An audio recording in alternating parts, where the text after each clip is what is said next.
Hello and welcome watch fam, I'm the Chirpy Panda and today we are reviewing the Invicta Pro Diver 8926, coming right up after this intro.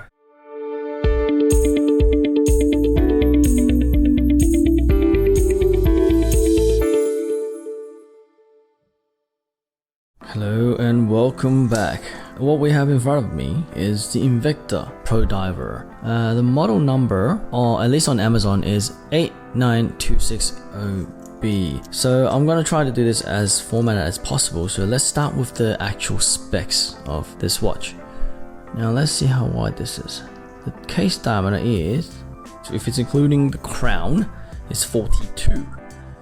However, if it's the case one is about 38. So it's a beautiful size, perfect size if anything. I mean, as you all know, it is based after the Rolex Submariner. Now let's see the lug width.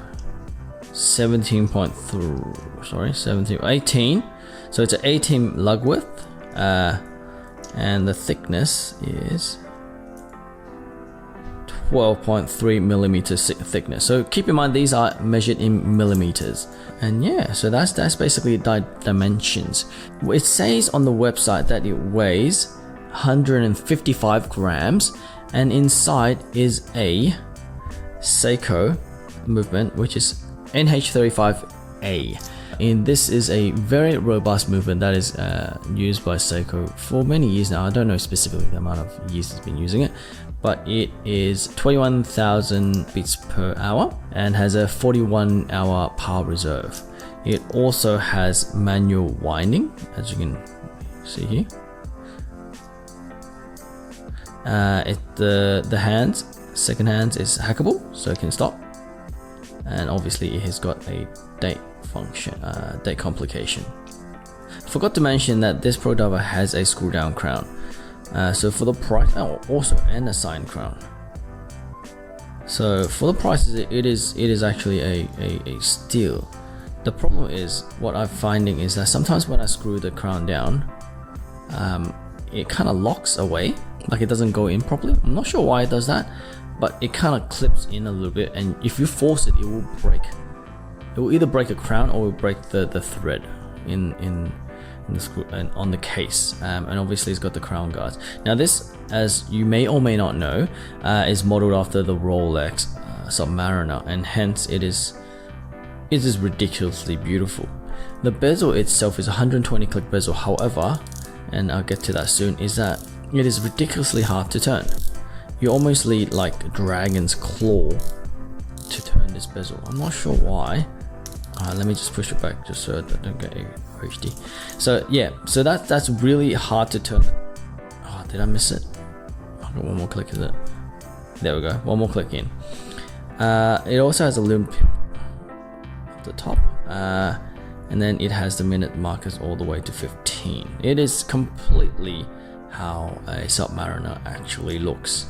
Now that we've got the specs out of the way, what do I think about this watch? I've had the watch for a couple of weeks now and been kind of wearing it on and off, and last week I've been wearing it as my daily driver, if you can call it that. Now, my biggest gripe about this watch is that the fact that it is a homage.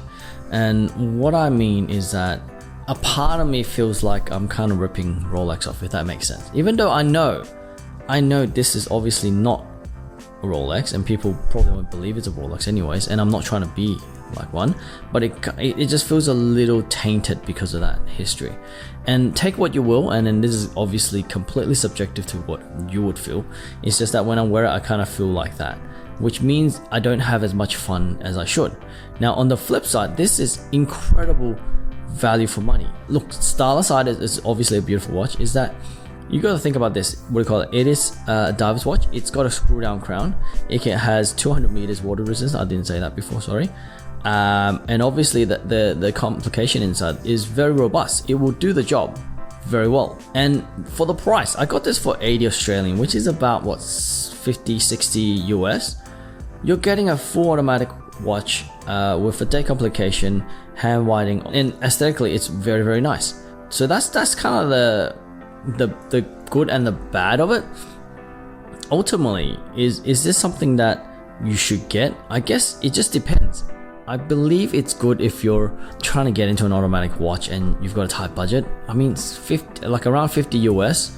What can you get for 50 US with automatic movement? You know what I mean? It's really, really hard. Invicta is a Swiss company that started in 1837. Now, in recent years, they've been making mammoth, like really big chunky watches that people don't really like.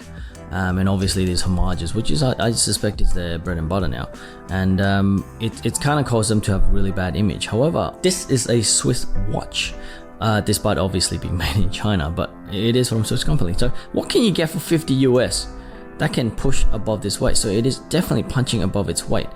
The branding is a bit overwhelming. Look at the branding here.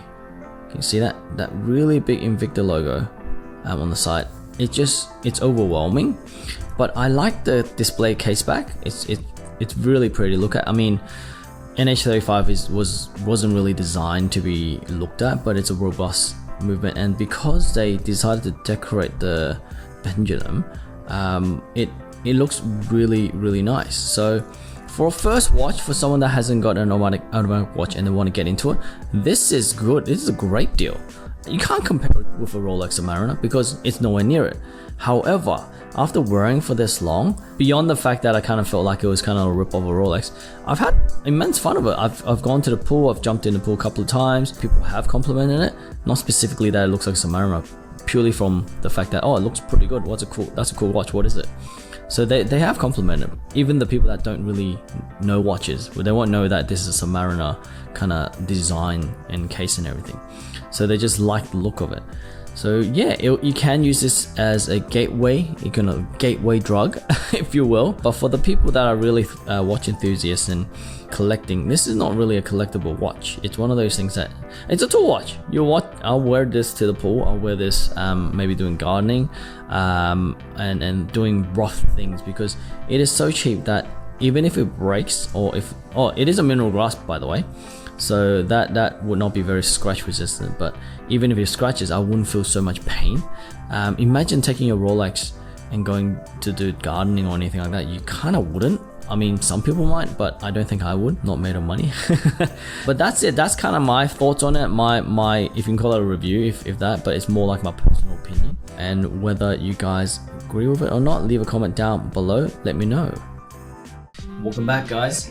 So that was my, can you call it in-depth? Probably not, but my personal review of the Invicta Pro Diver 8926. It is an interesting watch, to say the least. There's a love-hate relationship between me and this watch, and I think the wider watch community kind of feels the same. On one hand, it is an extremely cheap, when I say cheap, I mean the cost of it is extremely cheap, but high value watch, so bang for buck is, kind of up there. But there are all these niggling things that kind of makes you want to be like, why did they do this? Why couldn't they just come up with the original design? Like, don't just copy it directly. Have everything exactly the same. So, change the case a little bit, change the dials a little bit, so that it's original, but it is an homage. And keep the price the same. This will be a banger of a watch. Imagine that this was not homage. You can get this watch for 50-60 US with a NH35A Seiko movement. Extremely robust. You can regulate it yourself. Keep the mineral glass, I don't care. Or pay a little bit more for sapphire. The actual band is cheap, we all know that. It's got hollow end links. Having said that, it does the job, and I can change this to a NATO if I wanted to, right? So it's such a bang of a watch. But then they go and ruin it by kind of making it complete copy. Maybe that's why it looks so good. And then having this really ghastly Invicta logo on the side. Like, what the heck, man? There's so many things going for it and so many things going against it. Ultimately, I still recommend that you should get it, purely because the price is great. The value for money you get is an absolute steal. If you can get this on during the Black Friday sale, which has passed now, good on you.